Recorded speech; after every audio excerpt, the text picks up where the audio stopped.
Ladies and gentlemen, hold on to your hats because what we are about to reveal is downright alarming. The latest update on tropical cyclone Alfred has just dropped, and it's not looking pretty. Treasurer Jim Chalmers has stepped forward with a stark warning, urging Aussies in the danger zone to brace themselves and, in his words, make the most of the time we have to prepare. Now, we all know Queenslanders and the folks in northern New South Wales are tough as nails. This ain't their first rodeo with wild weather. But this cyclone? This one could be a real monster. Chalmers himself described it as an anxious wait. And let's be real, when the treasurer of the country is sounding the alarm, you know it's serious. Right now, all eyes are on the weather maps.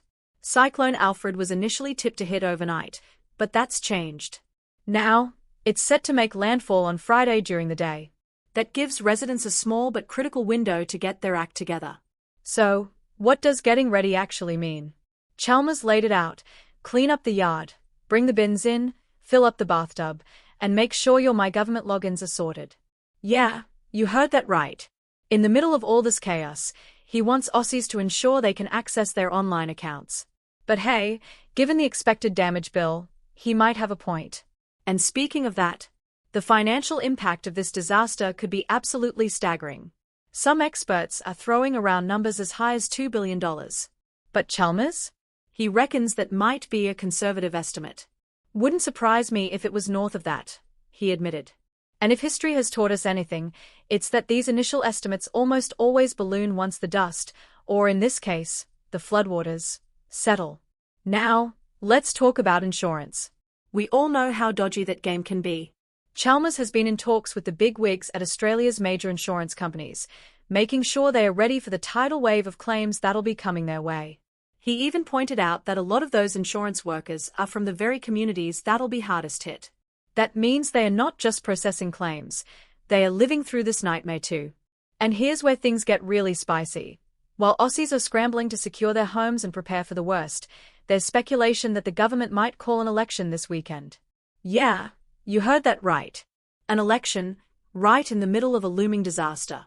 When asked if that would be a massive mistake, Chalmers dodged the question like a seasoned politician. I haven't been thinking about that, he claimed. Mate, really?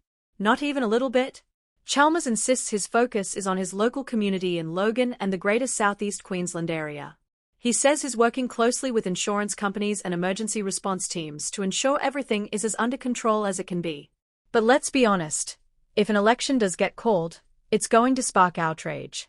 Imagine trying to rally votes while thousands of Aussies are knee-deep in floodwaters, assessing the wreckage of their homes. Talk about bad optics.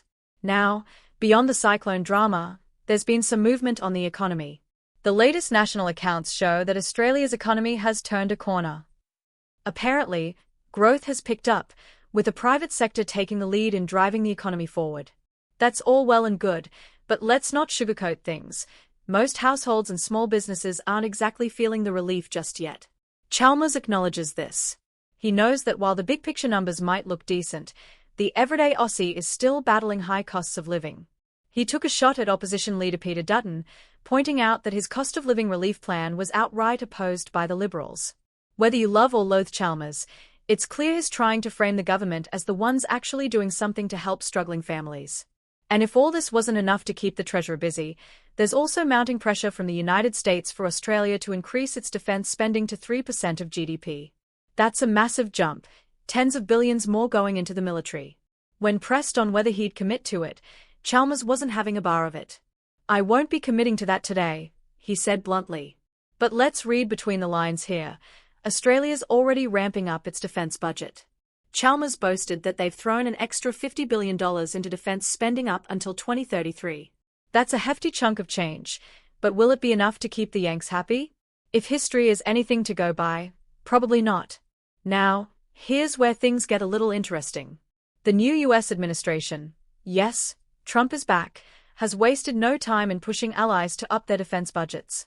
This isn't new, it was a key demand during his first term, and now it's back in full force. The question is, will Australia cave? For now, Chalmers is playing it safe.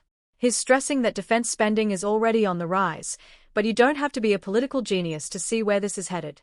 With global tensions simmering and Australia strengthening its alliances, It wouldn't be surprising if that 3% target becomes a reality sooner rather than later. So, let's recap. Cyclone Alfred is barreling towards Queensland and NSW, with potential damage costs soaring into the billions. Insurance companies are on high alert. The government may or may not be on the brink of calling an election in the middle of this chaos. The economy is showing signs of improvement, but most Aussies aren't feeling it. And on the global stage, we are being nudged to spend even more on defense. There's a lot happening, and trust me, this is just the beginning. Whether you're battening down the hatches for the cyclone, keeping an eye on your insurance policy, or wondering how much deeper your taxes are going into the military, one thing's for sure, these next few weeks are going to be intense. So, what do you reckon? Is the government handling this crisis well, or are they too distracted by political games? Should Australia pump more money into defense, or are we already spending enough? And most importantly, are you prepared for Cyclone Alfred? Drop your thoughts in the comments below, stay safe out there, and if you're in the cyclone's path, don't wait till the last minute. Get your house in order, look out for your neighbors, and we'll see you on the other side. And as always, if you found this video insightful, make sure to like, subscribe, and hit that bell so you don't miss our next deep dive. Stay safe, Australia.